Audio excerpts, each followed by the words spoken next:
You have been watching realistic drawing videos on internet and you always wonder how to draw the initial outlines accurately. Unfortunately, that is usually the only thing missing in the drawing videos. In this video, I will give away the secrets. When the goal is to make the drawing photorealistic, the margin of error is really less. In this tutorial, I will cover 3 techniques that I use to draw the initial outlines with almost 100% accuracy from a reference picture.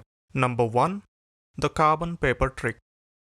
This is a really simple technique. All you need is a printed copy of your reference picture and a graphite or charcoal pencil. To begin with this technique, turn over the printed copy and fill the blank side of the sheet with the pencil completely. Now carefully place the reference on top of your drawing sheet and fix it with tapes so that it doesn't move. Use the kind of tape that doesn't spoil your drawing sheet when you remove it afterwards. Now take a sharply pointed pencil and draw over your reference. I recommend using a mechanical pencil as it maintains the pointy end without the need for frequent sharpening. Once you are done, remove the tapes and take out the reference. We have the outlines ready now to begin the drawing. Technique number 2. Use of augmented reality based mobile applications. Have a look at this clip. This is how I had drawn the outlines for my Charlie Puth drawing. You must be thinking this is a freehand drawing. Well, don't fall for what you see in YouTube videos. I did this drawing using the technique that we are about to discuss. Most of the famous modern artists you know who practice photorealism actually use a projector to project the drawing on the drawing sheet and then trace the outlines. The old masters were also using a similar device called camera lucida, which projects the real world object to a drawing sheet. You can watch videos on YouTube on how camera lucida works. But let's be practical. Everyone cannot afford a projector or camera lucida, but everyone owns a smartphone nowadays. I will demonstrate this technique with the help of a mobile application which mimics the features of camera lucida with the help of augmented reality. I will give you the links for such applications for both iOS and Android in the video description. In this demo, I am using the app called DaVinci Eye on my iPad. This app got updated recently with a completely new UI. I used the older version while making this tutorial, so expect differences when you actually use it. This app is also available for Android and there are other free alternatives to this app as well. There is an app called Camera Lucida which I have never used. You can try it out. To start with this technique, you need to keep your mobile in such a way that the camera of the mobile can cover the entire drawing sheet. I have placed my iPad on a tripod and this is how the drawing sheet looks when I open the camera. Now let's open the app, select the classic mode, then select the reference image. Once you are here, you can click on Move option and move your reference image, resize it or rotate it so that it fits your composition on the drawing sheet. Once you are done, click on the Move option again and the app will now keep the composition fixed for your drawing. You can adjust the opacity of the reference as per your convenience. Now you can zoom in or zoom out with fingers and start tracing the lines from your reference.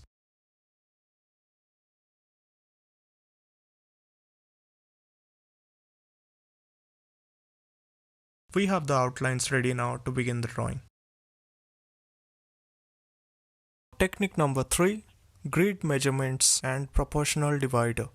For demonstration, I am going to use this beautiful 1967 Cell VGT as a reference image. For this technique, you need a proportional divider. This is not that expensive and it is easily available. Don't get the ones made out of wood or plastic as the ends are not that pointy and precise. You will also need a ruler and set square. If you can get a set square with cutouts like this, it will help you while drawing ellipses and curves. I have mentioned all the tools that I am using in this tutorial in the video description. I hope you are familiar with how to draw parallel lines and perpendicular lines using ruler and set square.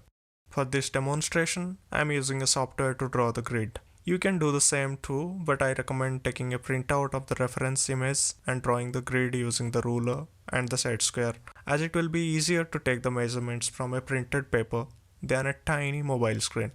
Drawing the grid is a 4-step process. Step number 1. Draw a polygon enclosing the reference image.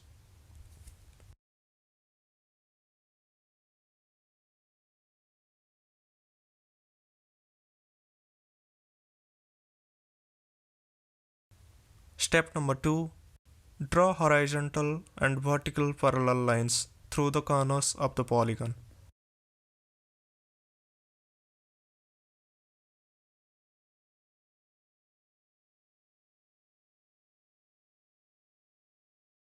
Step number 3. Draw horizontal and vertical lines to make a grid over the portion that needs to be drawn. In this case, I'm gonna draw the front wheel.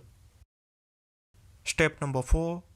Draw horizontal and vertical lines through the center of circles and ellipses. Once the grid is complete on the reference, measure the grid using the proportional divider and recreate it on the drawing sheet. Don't get confused, I will walk you through this process. I will also give you a demonstration of how to use the proportional divider. Instead of using the complex grid that we just completed, I am using a simple one. Here, the green lines represent our reference picture, and as you can see, there is the grid, and the right hand side square is the drawing sheet. Now we need to recreate the grid from the reference and project it on the drawing sheet. For the grid recreation process, adjust the proportional divider by using the adjustment screw in such a way that one side aligns with the height of the reference grid and the other side roughly equal to the height of the grid we are planning to draw. Once we fix the adjustment, the reference side can be used to measure the reference image and the other side can be used to create the same on the drawing sheet. Watch carefully how I recreate the grid and then the reference image accurately on the drawing sheet.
As you can see, now the reference is perfectly traced on the drawing sheet. So that's it for this tutorial. I hope this video was helpful and you learned something new.